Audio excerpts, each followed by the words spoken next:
চারদিকে সাদা কাশফুল, সঙ্গে শরীর মন জুড়ানো শীতল বাতাস।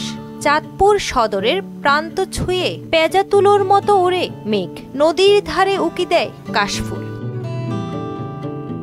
শিশির ভেজা দুর্বাঘাসে বেছানো সাদা ও জাফরান রঙের শেফালি, এরই মাঝে কাশফুলের ছোঁয়া পেতে ভিড় জমান দর্শনার্থীরা। মাসে কাশফুল ফুটে, তাই আমরা দুই বান্ধবী একসাথে দেখতে এসেছি কাশফুল। পরিবার পরিজন নিয়ে কাশফুলের সৌন্দর্য উপভোগ করতে চলে আসছি, একটু সাজুগুজু করে। নীল আকাশে সাদা মেঘের ভেলা আমরা ছুঁতে না পারলেও আমরা কাশফুল ছুঁতে দেখতে পারতেছি, উপভোগ করার জন্য আমরা এখানে আসছি। সব ফুল থেকে কাশফুলটা আলাদা, অন্যরকম। এটা সবার একটা পছন্দকর। শিল্প সাহিত্যের ঋতুরানী শরতের বর্ণনা বারবার এসেছে অপরূপ হয়ে। রবীন্দ্রনাথের উক্তি গেয়ে ওঠেন অনেকেই। আজকে তোমার মধুর মরুতি হেরেনু শারদ প্রভাতে।